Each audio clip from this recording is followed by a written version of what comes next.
Welcome to Lesson 1 of Module 7 on ERD rules in problem solving.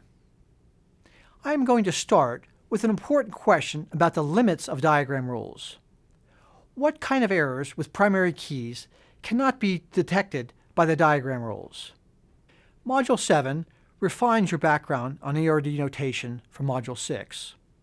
Module 6 provided a context for database development and covered basic ERD symbols and relationship variations. Module 7 emphasizes precise usage of ERD notation and basic problem-solving skills. The objectives in this lesson involve a focus on rules for complete ERDs. You should be able to apply the completeness rules to avoid obvious omissions such as a missing primary key. As a more reflective goal, you should be able to explain the limitations of diagram rules when analyzing an ERD for errors.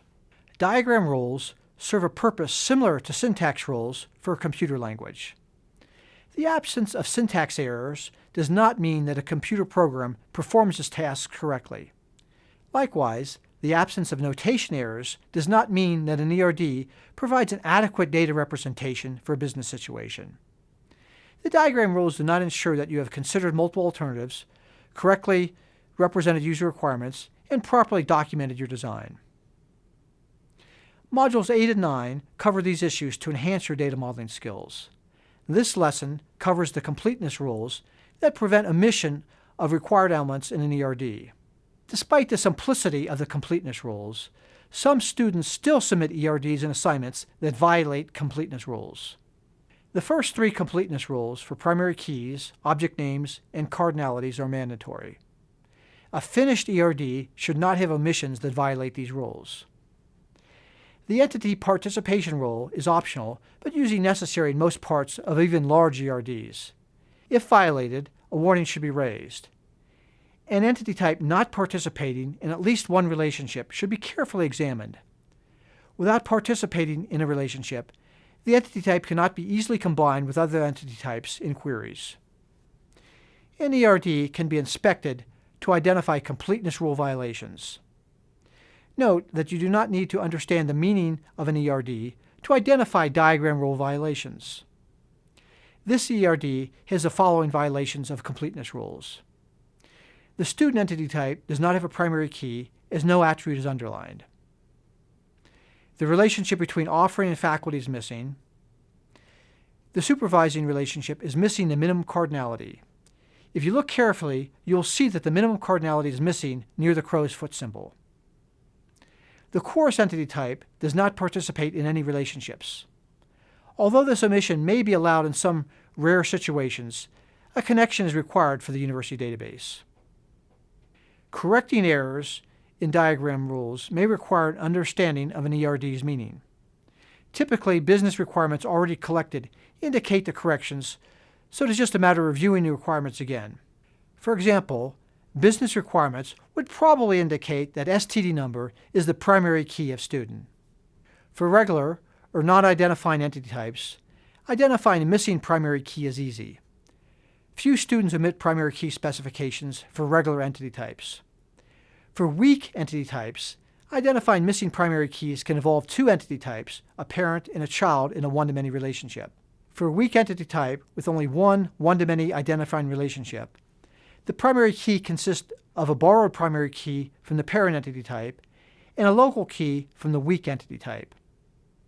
The primary key rule is violated if the local key is missing. In this ERD, the room entity type is missing its primary key. Room borrows from building for part of its primary key because of the identifying contains relationship. The primary key of room is a combination of building ID from building and another attribute from room. The specification of local key in room is missing, violating the primary key rule. Note that the primary key rule is violated because there's only a single identifying relationship. For associated entity types with more than one identifying relationship, a local key is not necessary as a combination of borrowed primary keys can identify entities in the associative entity type. The naming consistency rules are simple extensions to the completeness rules. Entity type names must be unique with an entire ERD. Attribute names must be unique with an entity type. This rule allows name qualification to make attribute names complete. The fully qualified name of an attribute is the entity type name followed by the attribute name. The attribute name rule is the same in relational databases, in which column names are qualified by their table name if a query statement contains an ambiguous column name. The name consistency rules do not require unique relationship names because participating entities provide a context for relationship names. However, it is good practice to use unique relationship names as much as possible to make relationships easy to distinguish. Now, let's wrap up Lesson 1 about completeness rules for ERDs. This lesson has articulated completeness rules for primary keys, object names, cardinalities, and entity type participation in relationships. You should not have difficulty to inspect an ERD for violations of these rules. Typically, business requirements contain corrections because the missing specifications are necessary in requirement documents. Now, in answer to the opening question about the limits of the primary key rule, diagram rules provide simple checks for completeness and consistency. Diagram rules serve a purpose similar to syntax rules for a computer language. The absence of syntax errors does not mean that a computer program performs its tasks correctly. Likewise, the absence of notational errors does not mean that an ERD provides an adequate data representation. For primary keys, the completeness rule does not mean that the primary key chosen satisfies business requirements. For example, an ERD may use a government identifier for a primary key, although government identifiers may not be reliable for privacy and reliability reasons. Individuals may acquire duplicate government identifiers, and others may share the same government identifier due to fraud. Choosing the most appropriate attribute to be the primary key is a design issue, not a design notational issue. Modules 8 and 9 cover design issues for developing business data models, including primary key selection.